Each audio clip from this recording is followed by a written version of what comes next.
بطل لهذه البطولة في عام 1957 عندما لعب المباراة النهائية ضد نادي الاتحاد. كرة محاولة خطيرة جدا وتسديدة جاءت عن طريق البرازيلي واللاعب أنسيلمو هو اللي سدد وهو اللي لعب الكرة والمحاولة الماضية، لكن علت العارضة تحولت إلى خارج أرضية الملعب. هذه التسديدة وهذه الكرة والمحاولة اصطدمت في المقص، اصطدمت في المقص الزاوية 92. وأي عذر للخسارة في مباراة اليوم لأن جماهيره لا تتقبل وصافة أخرى. كرة براسية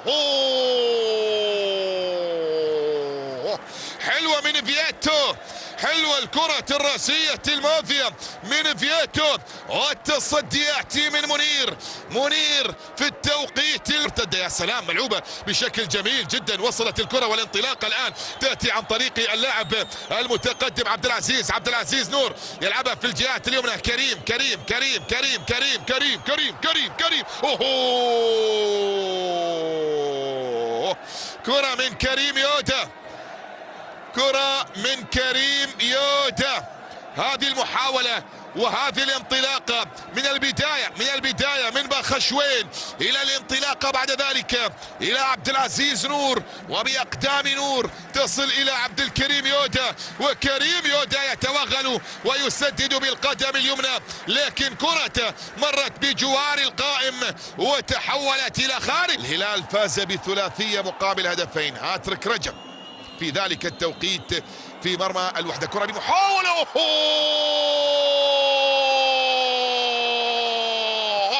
كريم لا يبخل أبدا على الوحدة، وفرسان مكة يأخذون الصدارة في سباق النهائي ويسجلون أول الأهداف عن طريق كريم يودا يضع الكرة في شباك المعيوف ويعلن عن أول أهداف المواجهة بكرة من خارج منطقة الجزاء. يأتي الآن ويتقدم بهذا اللقاء، هذه الكرة وهذه المحاولة من أجل تحقيق الانتصار في مباراة اليوم. واعتقد احد العوامل التي ساهمت ايضا في هذا الموضوع هي نتيجة الفريقين الاخيرة في بطولة الدوري. هذا الكلام نقوله ونحن لازلنا في شوط المباراة الاول. كرة بمحاولة من اجل التعديل داخل منطقة الجزاء. القائم يحرم ميشائيل من التعديل. هذه الكرة وصلت إلى ميشائيل ديلغادو بالقدم اليسرى يضرب، لكن كرة تصطدم في القائم وتتحول إلى خارج أرضية الملعب. حكم المباراة إلى كريم، محاولة على مشارف في منطقة الجزاء لمصلحة الوحدة، لا زالت مستمرة وقائمة خطيرة داخل المنطقة، خطيرة ملعوبة، لكن المعيوف الكرة بعد ذلك التصدي يأتي من ناصر والمحاولة تعود في الجانب المقابل مرتدة، وصلت إلى ميشيل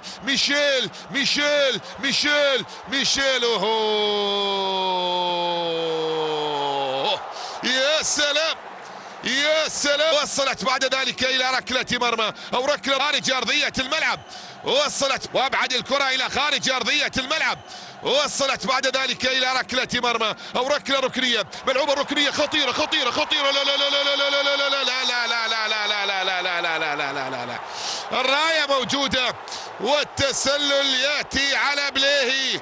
التسلل يأتي بقرار من المساعد الثاني يلغي هدف التعادل للهلال ويقول للاعبي الهلال لو كنتم تستحقون سيأتيكم الحق من خلال تقنية الفيديو. هذه الكرة، هذه المحاولة، هذه اللقطة قد يعود ويحتسب التعادل، لا أجد مبررا لإلغاء الهدف. لبليهي يسجل التعديل لمصلحة الهلال بانتظار لا وجود للتسلل، لكن الكرة أثناء تنفيذ الركنية تجاوزت خط المرمى وهي في الهواء. الكرة أثناء تنفيذ الركنية وهي في الهواء تجاوزت خط المرمى ودخلت بعد ذلك إلى الملعب. هذا هو سبب إلغاء هدف التعادل بالنسبة للهلال. تعود في الجانب المقابل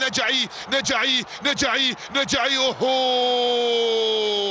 لازالت مستمرة وقائمة عن طريق اللاعب كريم يوتا. بعد ذلك أبعدت إلى خارج أرضية الملعب، دخول إلى داخل المنطقة، لا زالت مستمرة وقائمة. خطيرة خطيرة خطيرة خطيرة خطيرة خطيرة، لا لا لا لا لا لا لا لا لا لا لا لا. يا الله يا الله، ضاعت كرة تأكيد الانتصار والتتويج باللقب من يحيى. أوهو يا يحيى، من يحيى نجعي، مرت بجوار القائم إلى خارج أرضية الملعب، ركلة مرمى.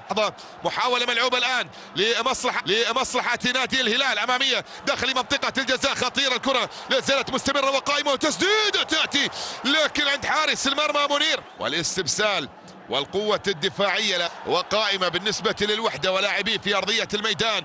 محاولة بكرة رأسية، إبعاد في التوقيت المناسب. تعود المحاولة من جديد الآن لمصلحة الهلال، عرضية داخل منطقة الجزاء وسنوه. إذا ما ألغي الهدف الأول فلا يمكن أن يلغى الهلال، وإذا ما فرطنا في نهائيين فلا يمكن بأن نفرط في الثالث. لبلاهي على أحداث هذه المواجهة وشوط المباراة الثاني. كرة تصل إلى موسى ماريجا، مستحيل. لا لا لا لا لا لا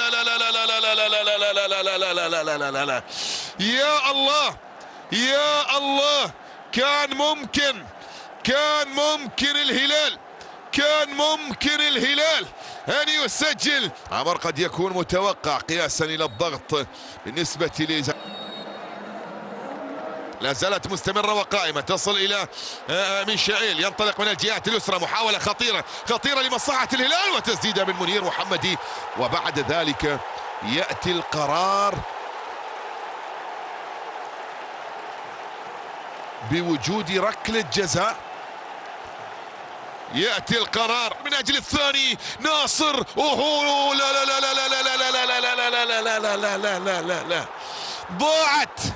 ضاعت والوحدة يعود إلى أجواء اللقاء. جوير مصعب لجوير. ما هي الأسس التي كرة تمر؟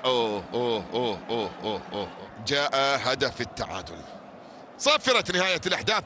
نلتقي مع بداية شوط